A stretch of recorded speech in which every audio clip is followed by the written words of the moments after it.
A few days ago, Google announced its upcoming helpful content update, and in my opinion, this is Google's most helpful update to date. We're going to get into why in just a moment, but the guidelines that they've given, I think, are a great reminder of some of the best practices that should be top of mind if SEO is a priority for you. Now, over the years, SEO experts and consultants and so on have always kind of looked at Google's guidelines suspiciously and seen Google as kind of like the enemy that has to be conquered in order to get rankings. And so I've always seen things a little bit differently, where Google is simply trying to deliver the best results for a particular question.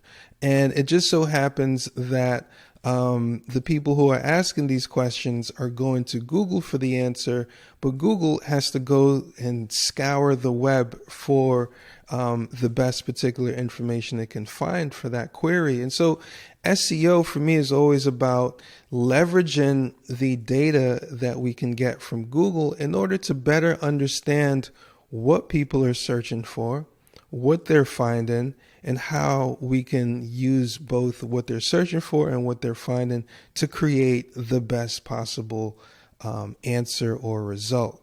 All right, so let's get into Google's official guidelines here for this upcoming update.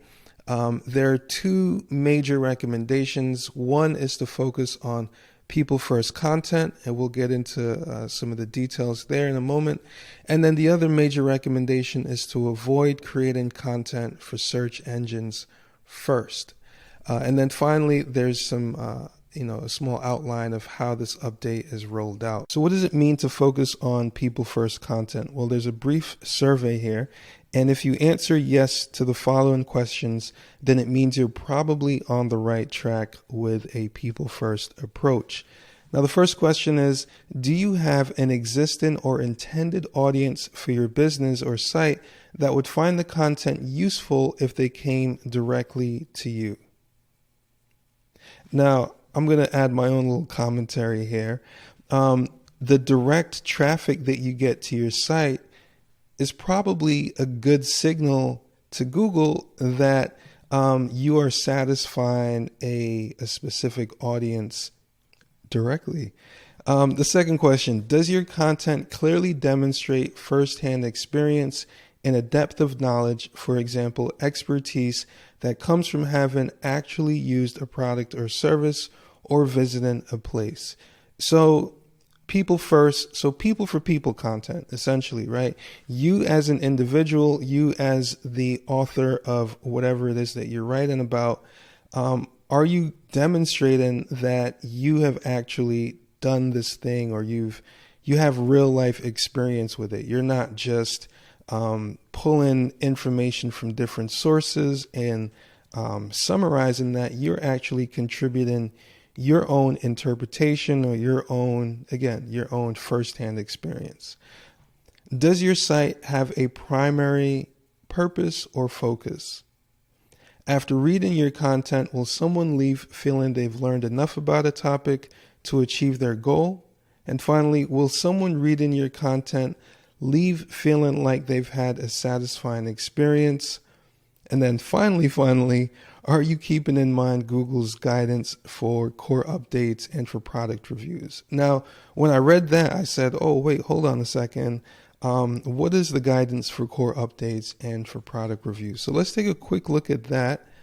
And I'm going to let you take a look at this on your own, but you're going to find a lot of what we just read, right? Does the content provide original information, reporting, research, or analysis?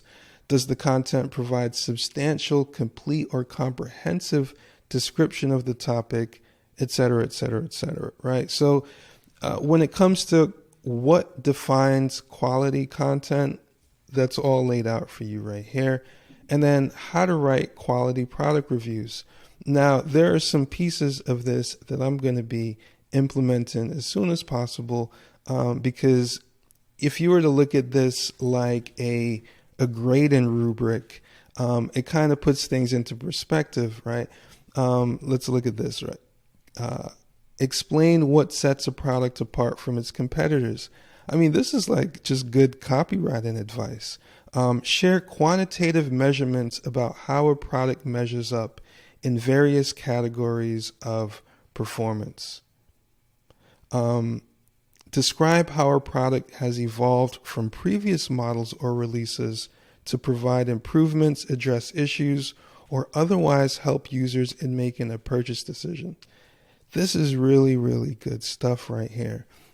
As someone who does product reviews, I'm going to create a checklist out of this for myself.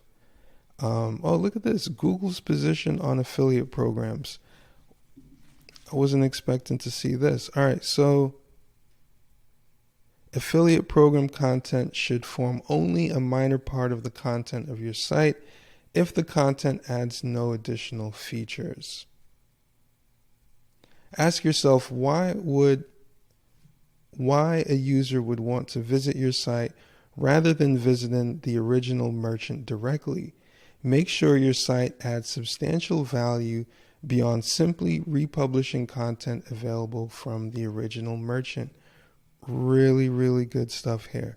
I'm going to be going through this with a more fine-tooth comb, and I'll probably come back with some videos on these topics.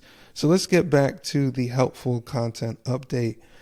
So the first piece of advice was affirmative, right? What should you focus on? Are you focusing on these things?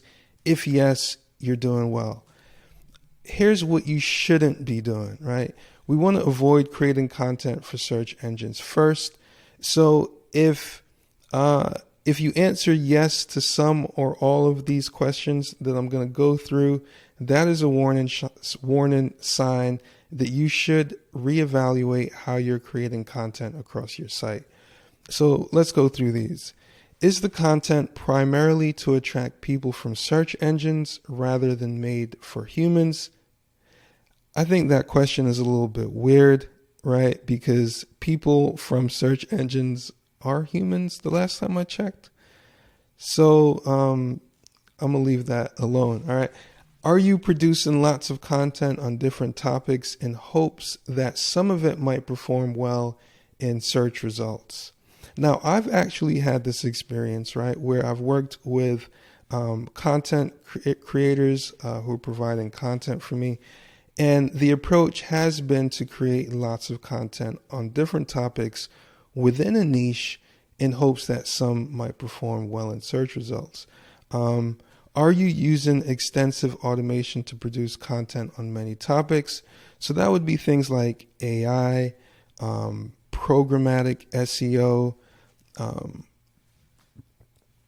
those type of things. Are you mainly summarizing what others have to say without adding much value? Are you writing about things simply because they seem trending and not because you'd write about them otherwise for your existing audience? Does your content leave readers feeling like they need to search again for better information from other sources? That's a signal where if someone, clicks through to your search result and then goes back and then checks out something else, that's going to be a signal that perhaps the person wasn't satisfied. Now, I think that's going to be interesting for Google to track because I'm the type of person, I like to open up a bunch of stuff in another tab anyway and then go through it myself. We'll see how that works out. Are you writing to a particular word count because you've heard or read that Google has a preferred word count? No, we don't. That's what they say.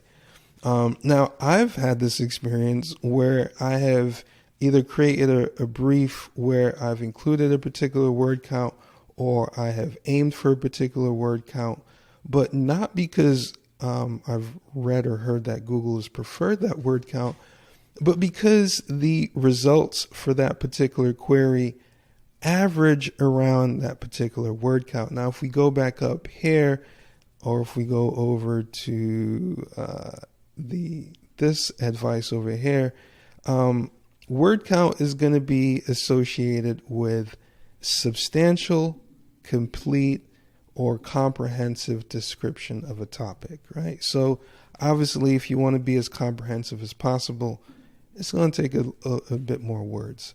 But according to Google, do they have a preferred word count? No, they just have the preference for a comprehensive description of whatever you're talking about. Did you decide to enter some niche topic area without any real expertise, but instead mainly because you thought you'd get search traffic?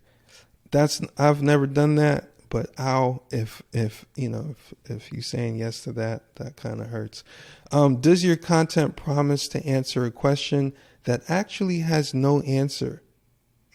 Such as suggesting there's a release date for a product, movie, or TV show when one isn't confirmed. Very interesting. Answer to a question that doesn't actually have an answer. That's a really interesting thing right there. And then how is this rolled out? Well, this update will start rolling out. I'm making this video Sunday, August 21st. So the week of Monday, August 22nd. And they'll post about it on their rankings update page. So you'll see that here.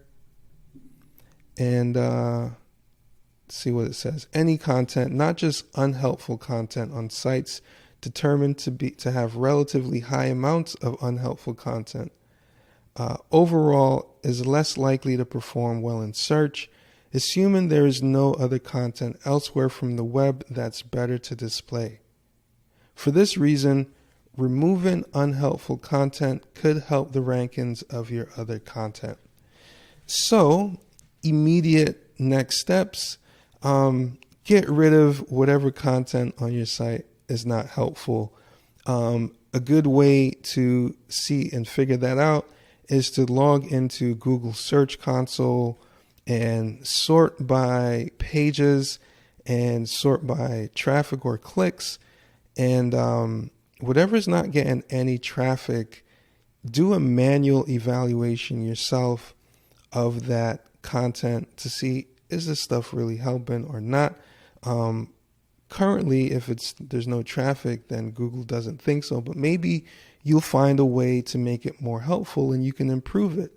But if you can't make it more helpful, or if it doesn't, align with the other content on your site, or if you can't share it directly with an audience that will find it useful, then you should probably get rid of it. So I have content that falls under that category that I will be getting rid of over the next week or so, or 2 weeks or so, because this update could take up to 2 weeks. But it seems like an iterative thing where as you make updates to your site, Google will be able to read those changes and adjust your rankings accordingly.